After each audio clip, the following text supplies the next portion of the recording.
I have Pat Flynn from Smart Passive Income on my show today. I'm so excited because I actually have an exclusive guest, someone I actually consider to be a mentor to me, because I learn a lot about internet marketing from Pat Flynn. So, and today I wanted him to come on the show to talk to you guys about how to create smart passive income. So, Pat, go ahead and introduce yourself and what you do to my audience. Sure. Hey everyone, my name's Pat. I have a blog at smartpassiveincome.com. But my dealings online actually didn't start with this blog.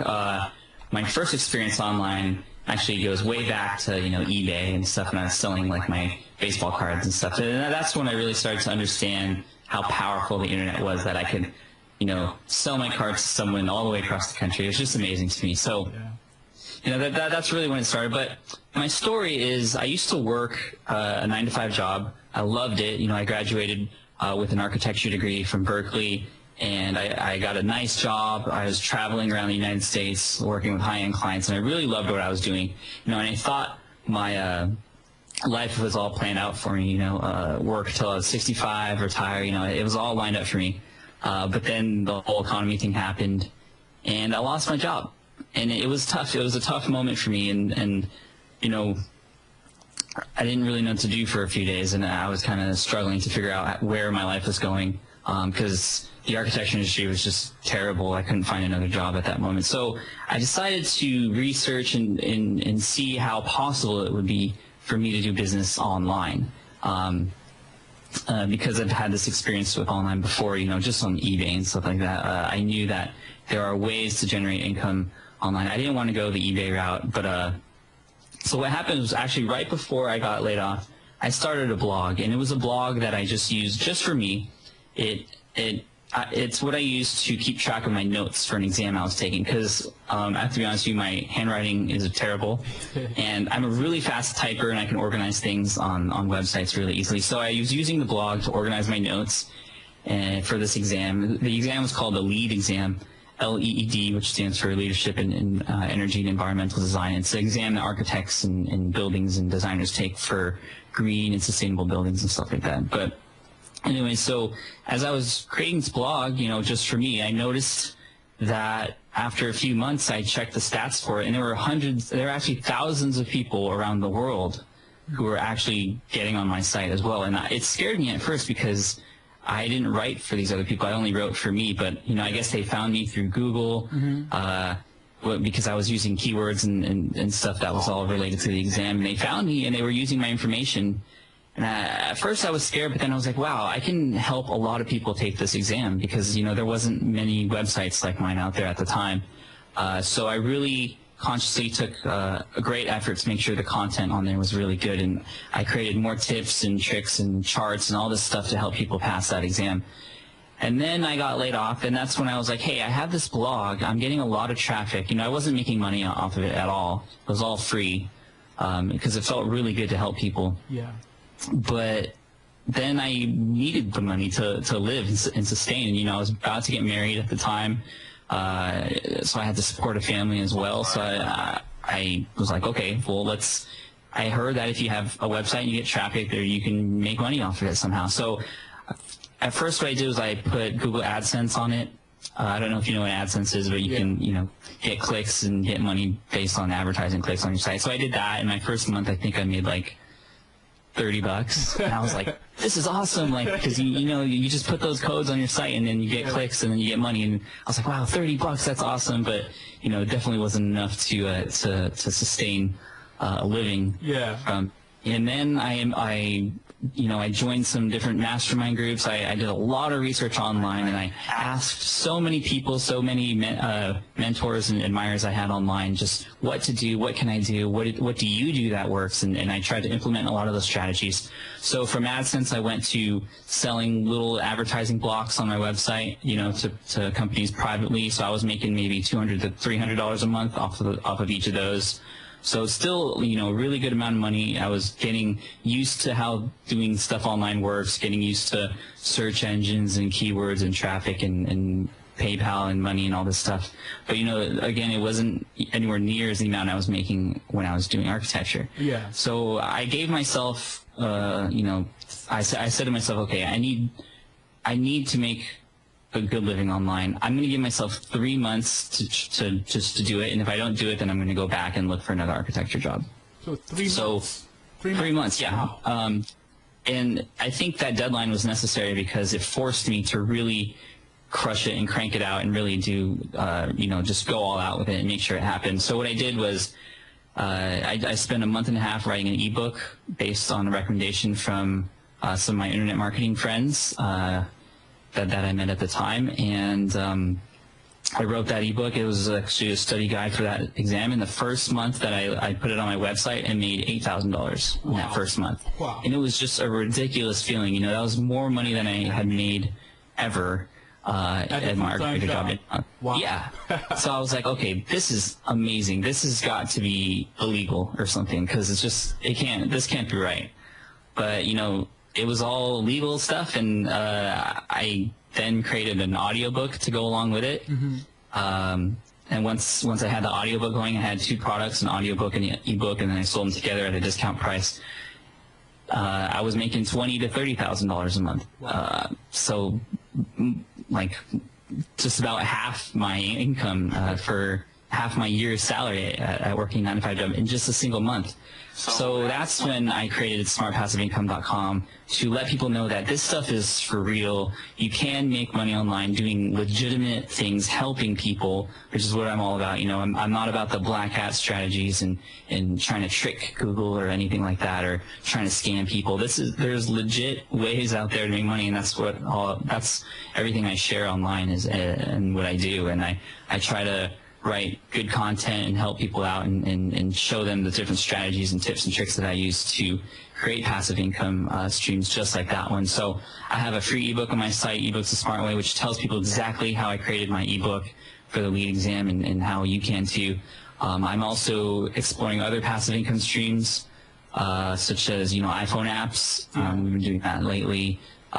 Residual sharing income websites where you write articles for other websites and you get you kind of get royalty from ad clicks on those each month, and just a whole mess of other different strategies. And the key to everything I do is making sure it's passive income. There's a lot of things I know I could do. Yeah. I could make money online now that I have this huge knowledge about what is possible to do on the internet, but I choose not to do a lot of things because it would require time from me.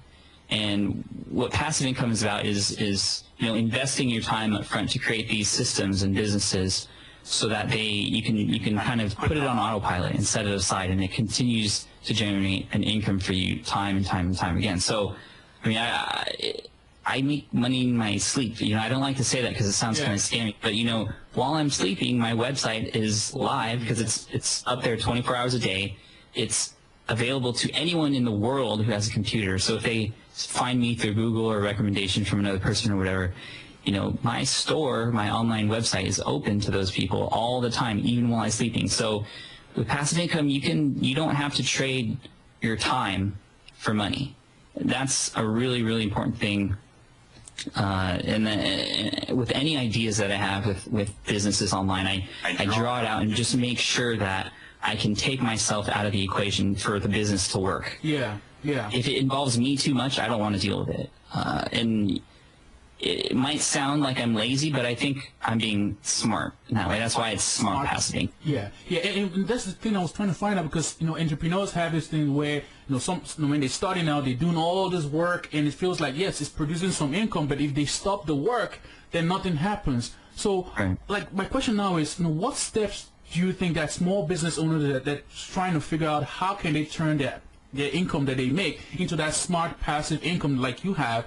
What steps do they have to take, first of all, to get to that sense where they can actually have something like that? Well, I think, like I was saying earlier, the first thing you should do is you should take your business model and actually draw it out, like literally draw it out on paper, on a whiteboard or something, how exactly a customer gets from, to your website or to your business and out the door with a product. And draw in all the different places where things happen, like, clicking on a button or package gets shipped and whatever, and just see where you are involved. And from there, on those little pieces that you drew out where you have to be, try to think to yourself, is there any way I can replace myself? is there any way I can either put some type of software or some type of, system of automation in my place, or maybe I can outsource and have other people do it for me. That's another great way, I'm sure you know, is to create passive income, is to have, other people do some of the work for you. And what's nice is those people, in most cases, at least for when I work with other people when I'm outsourcing, they do great jobs. They would do things better than I could ever do. Yeah. So there's no point in me, who is kind of mediocre at doing things like search engine optimization or designing websites.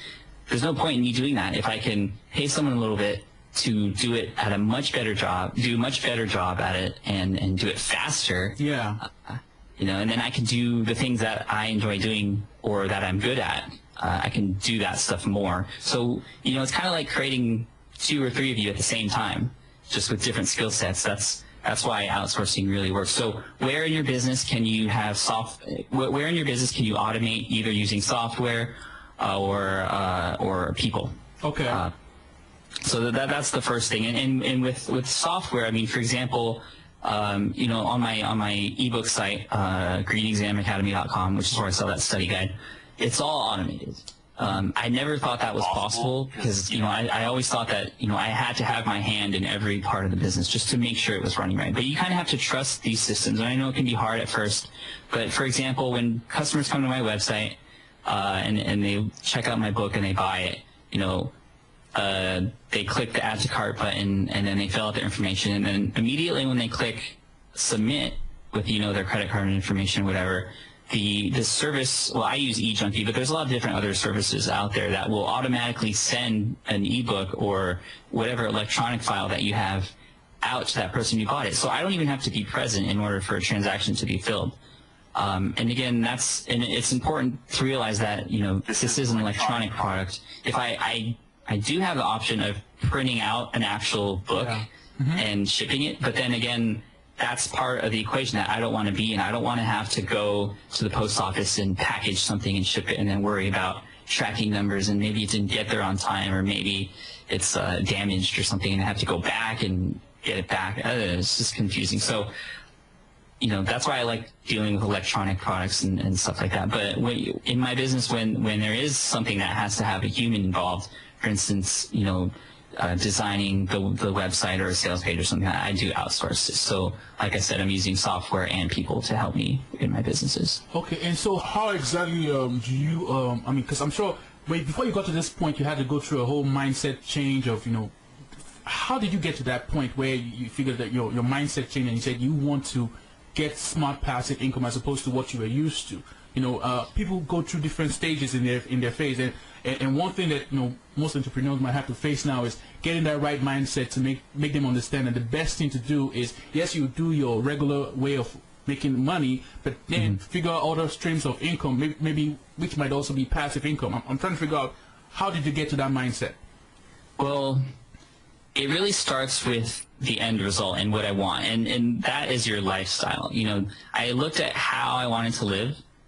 And that it's like starting at the end instead of just working for work's sake. I'm thinking about the end, and in the end, I want to, live comfortably, be financially secure, and spend time with my family. Yeah. And that means not working as much as I used to, because although I loved my 9-to-5 job, it did take up a lot of time, and especially in the architecture industry, it wasn't uncommon to see 60 to 80-hour weeks. Yeah. So that was one thing that helped me realize that, well, that's not how I wanted to live, because I wanted to spend more time with my family.